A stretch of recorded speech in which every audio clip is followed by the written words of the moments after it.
Good morning everyone, সবাই কেমন আছো? আশা করছি সবাই খুব ভালো আছো। আবারও অনেক দিন পর একটা ডেইলি ব্লগ নিয়ে তোমাদের সামনে হাজির হলাম।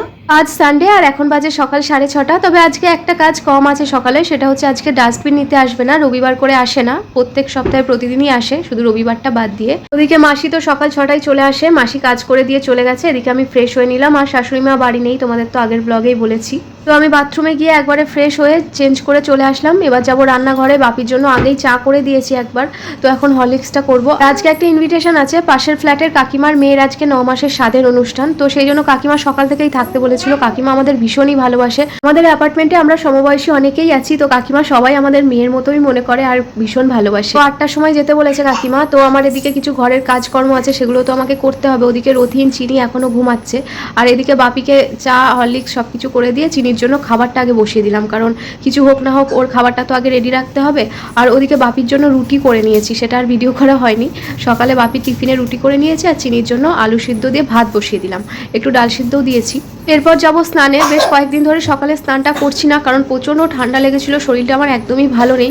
কিন্তু আজকে যেহেতু কাকিমার বাড়িতে যাব, কিছু রিচুয়াল আছে ওদের, তো সেগুলো স্নান করে যাওয়াই ভালো। আর এই সোফাটা গোছালাম, দেখলে এই সোফাটা আমাকে দিনে অনেকবার করে গোছাতে হতো, কিন্তু এখন আমি আর গোছাই না। এখন ওই সকালবেলা উঠে একবার গুছিয়ে রাখি, ব্যাস সারাদিন ওইভাবেই চলতে থাকে।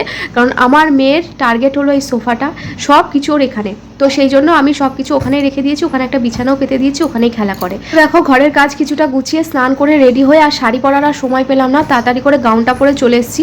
কাকিমা 8টায় টাইম দিয়েছিল, আমার আস্তে আস্তে তো 8:30টার একটু বেশি হয়ে গেছে। কাকিমার ফ্ল্যাটে চলে আসলাম। কাকিমার ফ্ল্যাটটা খুব সুন্দর, আর এখানে কাকু ডেকোরেশন করছিল বেশ সুন্দরভাবে। আর এই হলো কাকিমাদের ঠাকুরের জায়গাটা, আর কাকিমাদের প্রভু হলো যিশু। আর এই যে আমাদের 3rd ফ্লোরের সেই ছোট্ট বেবিটা, যা রাইস সেরিমনিতে কিছুদিন আগে গেছিলাম, সে দেখতে দেখতে কত বড় হয়ে গেছে, অনেক দিন পর দেখলাম।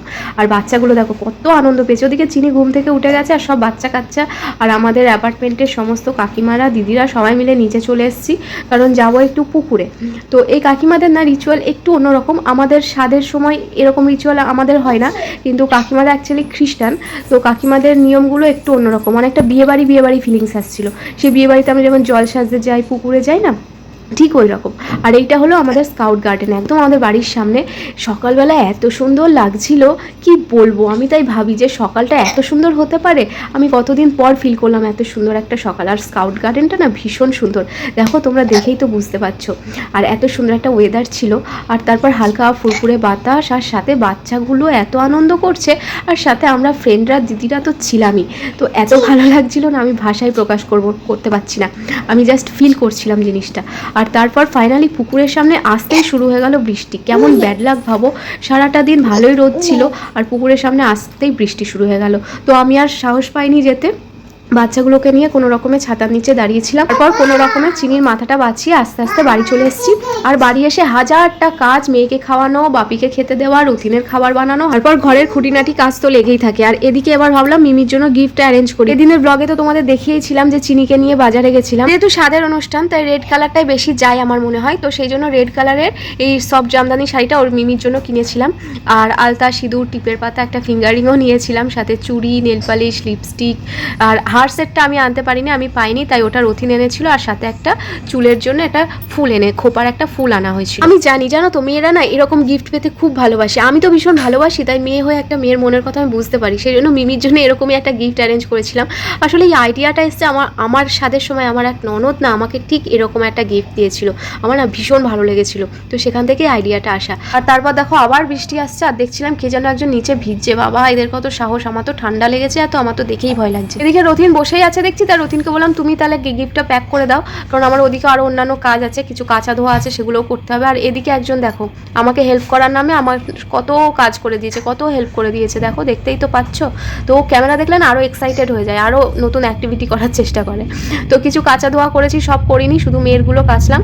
আর এই দেখো তোমাদের তো দেখাতেই ভুলে গেছি, আসলে ব্লগ করা না হলে আর কি বলবো বলো, আমাদের যেই টেবিলটা ছিল, ডাইনিং টেবিলটা, তো সেটার একটা নতুন কভার লাগিয়েছি, তো তোমাদের সাথে শেয়ার করা হয়নি। এরকম মেরুন কালার একটা কভার, আর সাথে মাল্টি কালারের এই ম্যাটগুলো নিয়েছি। কেমন লাগছে আর কেমন ম্যাচ করেছে জানিও, আমার খুব ভালো লেগেছে জানো তো।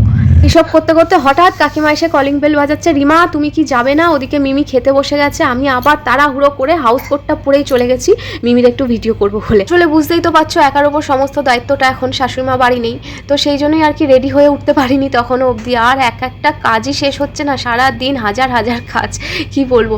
আর সেই জন্য রান্না না থাকলে না দেখি কাজ যেন বেশি হয়ে যায়। তো আমি আর বেশি দেরি না করে কোনো রকমে মিমির একটু খাওয়ার ভিডিওটা করে তাড়াতাড়ি করে চলে এসে আমি আগে রেডি হয়ে নিয়েছি আর চিনিকে রেডি করিয়ে নিয়েছি। আর রতিনকে বললাম জুতোটা তুমি পরাও, কারণ এই জুতো পরাতে না আমার বড্ড ঝামেলা লাগে। আমি বলি তুমিই পরাও জুতোটা। আর তারপরে চলে আসলাম ফাইনালি কাকিমার বাড়ি। ওদিকে মিমির খাওয়া দাওয়া হয়ে গেছে, আর এদিকে বাচ্চাগুলো কি আনন্দ করছে, এদিকে এত ভালো লাগছে, নাচানাচি গান বাজছে। ওদিকে আমার চিনি একটু একটু চেষ্টা করছিল নাচার, কিন্তু একটু লজ্জাও পাচ্ছিল, তাই মাঝে মধ্যে নাচছে, নাচতে নাচতে থেমে যাচ্ছে। যাই হোক, মিমির আজ 9 মাসের স্বাদ হলো। তোমরা ওকে আশীর্বাদ করো ও যেন খুব ভালো থাকে, আর পুচকু বেবিটাকে যেন সুস্থভাবে আমাদের কাছে নিয়ে আসতে পারে। আমরা সবাই খুব এক্সাইটেড ওদের সাথে সাথে। আর এখানে কমিউনিটি হলে চলে এসেছে, এখানে খাওয়ার ব্যবস্থা হয়েছে।